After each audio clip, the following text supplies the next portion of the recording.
Welcome to the second part of the video. This is reviewing literature, seeking academic content. In the last video, we discussed up to search engine ranking, and in this video, we will start with the basics of reference management. Reference management, why it is done? It improves quality of your academic paper by structuring and optimizing your information seeking process. It creates a more efficient workflow and it is easy to manage your references professionally.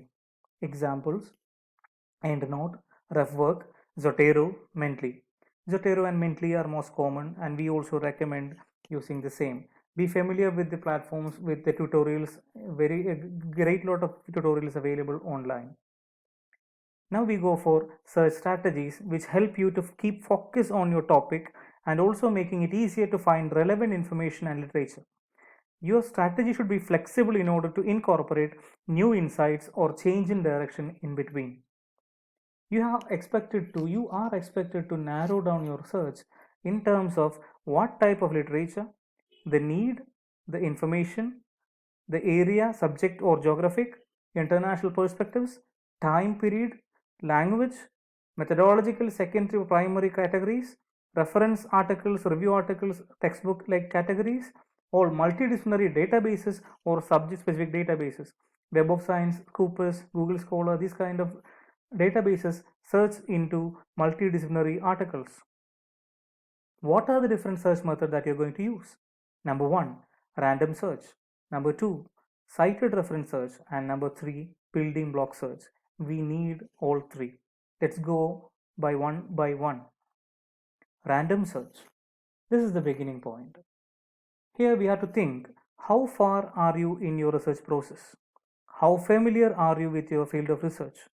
The advantage is that it is easy and simple to perform and effective, and purpose is to gain insight into your topic, expand your vocabulary and more comprehensive and precise searches later on.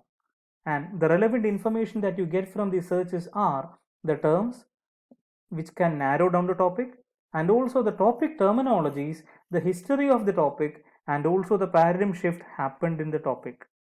It is very useful as a starting point before other search methods.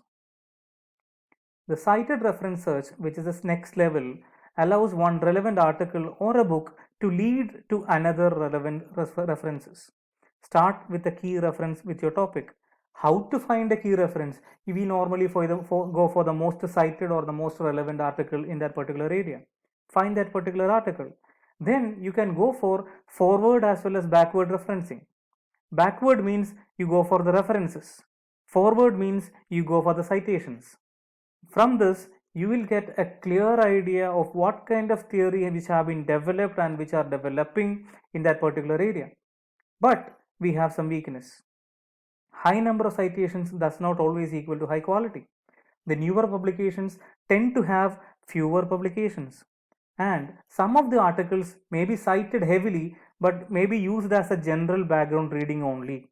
And sometimes some articles may be having a counter opinion citations which actually hampers our development theories.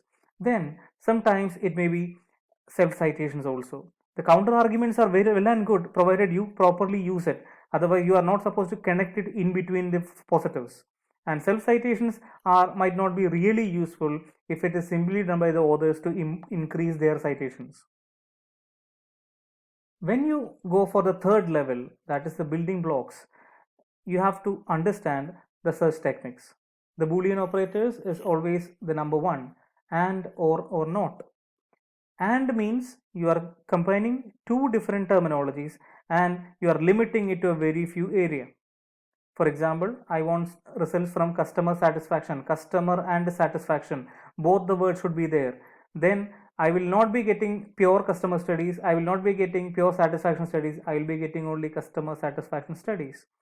Or means I will be getting all the studies on customer or I will be getting all the studies on satisfaction. You are broadening the scope. Not means I want customer satisfaction studies but not dissonance. That kind of thing can be there.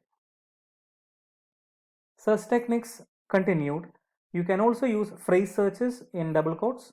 You can also use truncation systems like question marks or asterisk, and CONS question mark will retrieve words like consumer, consume, consumables, etc. Any kind of possibilities. WOM question mark N will create any kind of possibilities like woman as well as women. These are done to get away with the spelling variations. For example, for analyze, which is there in the UK and US.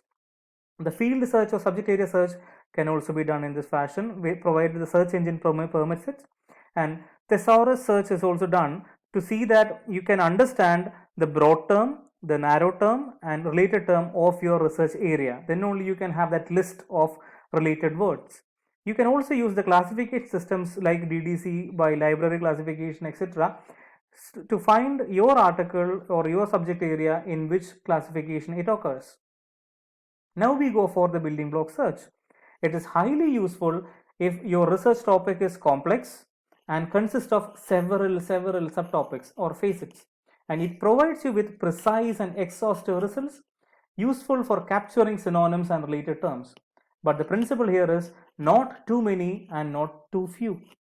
The optimum level of search category has to be fixed up by the researcher, and underlying principles is that you are to analyze your topic or research question and divide your facet into searchable terms, then synonyms, then related terms, and each facets, then divide the facets into blocks.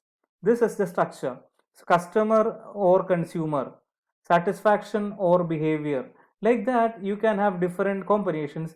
When you add a plus in between, you have a block.